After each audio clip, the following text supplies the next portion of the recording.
It's going to get worse. It's going to get worse. It's already been worse. And a lot of people like me who like to get physical copies of games are holding on to what holding on to what we have until the inevitable happens. If you look at the data, I've been, looking at stuff all over this physical versus digital thing for the past weekend or so.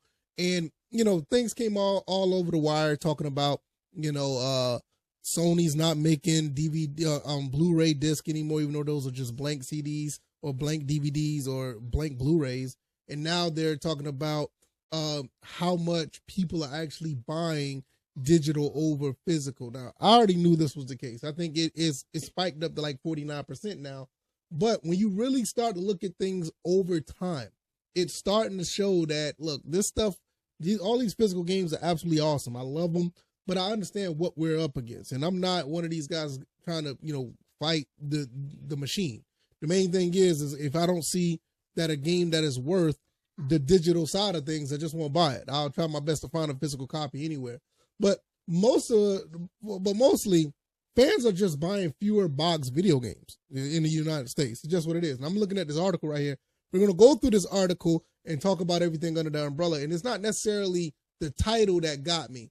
What I got is the title of this video that jumped out at me the most, which we'll talk about in this article. So let's go ahead and get into it. We're going to read a little bit of this as we go. It says sales for box video games in the U.S. has slumped to their lowest point in 25 years in 2024, according to data released by market research organization Circana. According to the data, revenue generated by physical software has more than halved in 2021, and it is a whopping 85% below its peak in 2008. Now, this is what got me. It is halved in the last 4 years. So it's down by 50% in 4 years, and it's way below 85. Well, it's not well below, but it's below 85% since 2008. Now, what is that? That's almost 20, it's like 17 years ago.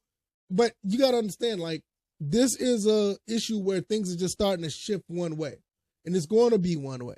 And you see it like with cassettes, you saw it with CDs, you've seen it with DVDs, and people jump to the next best thing when it comes to media consumption. And when you started with the 8-track or the laser disc or the CD or the cassette, then now you're looking at or listening to music on MP3. I don't even think they use MP3 files anymore, but you can listen to these audio files in the highest quality and not even thinking about popping the CD in or putting a cassette in. If anything, you may want to put a vinyl in, and that's like a niche nostalgic thing.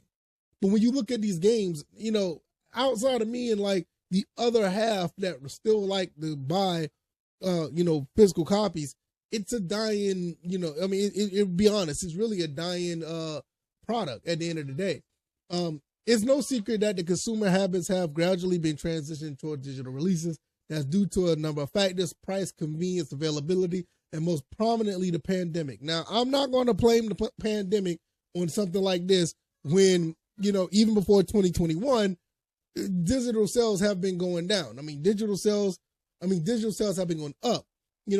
For the most part, digital sales have been going up probably since the PS4, Xbox One, sales.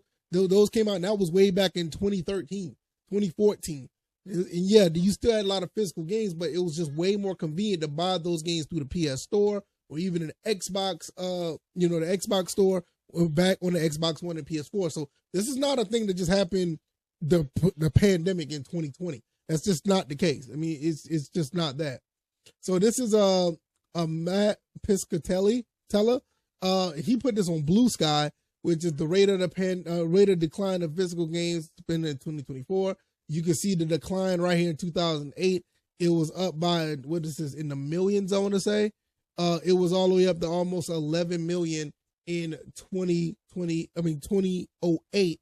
And now, right now, it is less than 2 million. It is real. I think this is in the millions. I want to say it is. But you really could see like where this is going. It could be even in the billions. No telling. I don't know how this stuff works. It doesn't have it on the track on here telling you if it's millions or billions. But I will say, this is a big decline. You look And like I said, this is not because of the pandemic. I mean, you look up here, they said it was prominently the pandemic. No, the pandemic was in 2020, 2021. By then, they've already been down all the way, this far already. So this has been going on. And this, like I said, it was great in 2008. This was the time when the Xbox 360 and the PS3 was like flourishing. By the time you get to 2013, even before then, like 2011, you start to see the drop off. But by the time the PS4 and the Xbox One come out around 2013, that's when it was really, I ain't gonna say really started to fall off, but that's when everybody really knew that the power of, digital media. That's when a lot of people started to see. So up here was like, I guess you could say it was a part of it too. I didn't know that many people that bought digital games on, the PS3, Xbox 360. I didn't know, but this really showing it otherwise. But I really feel that, well, I mean, numbers don't lie, but I can see that 2013 is where those games really was forefront is digital. And it's just been going downhill since. I think like 2017 was like the only time where it tried to go back up a little bit. But yeah, but this startling data undermines exactly why Sony released PS5 Pro without a disc drive included. Exactly. This is why they didn't put a disc drive in there, because not many people buy games with the disc anymore. 49% of all PS5 hardware sold in the US last year did not include a disc drive. This is why they're selling you the disc drive separate, because you don't have to need a disc drive because most people don't use it. None of this, of course, means physical games are going away, of course. Sony still produces box copies of all its major titles, and there are markets where physical remains strong options for consumers. Yes, that is true. I agree, because like in Japan, physical copies still reign. I think in some places in the UK, maybe in Australia, all these other places. But in the US, I mean, look, you got half of the people on the PS5. It says right, and you literally got virtually half of the people on the PS5 don't even care about physical media. So it is going one way. It is going one way, and it's just going to continue to rise. However, it's clear that industry is moving in a very specific direction, and no matter how you feel about it, there's probably very little you can do to change this directory at this point. Yeah, there's not much you can do. I mean, that's why I said earlier, I kind of concede to what it is and get in where I fit in. Like, if I want a game physical, I'll find my way to get it, even if it is the means of going overseas and buying one to send it back over here. Like, what is the Ninja Gaiden Master Collection? That game right there is physical only on PS4. I'll probably have to get it that way. And I love the Ninja Gaiden series, but nevertheless, that's probably the only way I will be able to do it. Other than that, man, Nintendo is like the only one that's probably going to be still standing strong, all over the world when it comes to their games. But I don't know, man. I mean, who's going to buy, I will say this, like, who's going to buy a bunch of small SD cards for something like this, or the Switch 2? I don't know, man. I mean, I kind of buy the physical copies of Switch games, and I look at them like, dude, this doesn't even really feel like a physical game.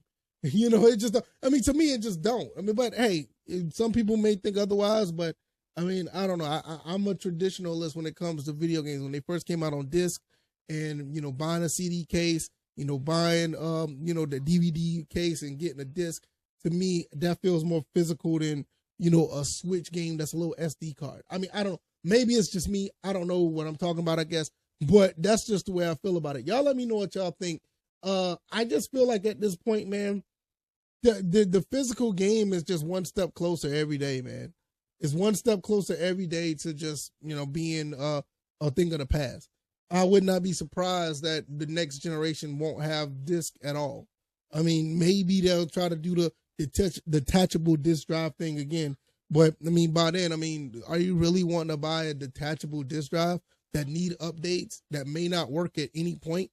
That's the way I feel about the detachable disc drive, because the PS5 and the PS5 Pro, people already been saying they're having issues with the detachable disc drive. I guess because something wrong with an update or something wrong with, whatever that you have to do to keep it intact, and it always has to be connected to the internet. It's just a mess. I just rather just play my games on my old original Xbox, or playing it on my PS3 or, Xbox 360, where I know I can just play the games and don't have to worry about it. All my other consoles, it's all good. But it just feels like at the end of the day, we just have an issue where these games just don't feel complete, and they feel like they're out of your reach, even though they're right in your face on the console. It's kind of weird. Y'all let me know what y'all think. I'm gonna get up out of here. Y'all enjoy the rest of y'all day, and we'll be talking throughout the week with my videos, and I may go live in sooner rather than later. But you'll see the notification.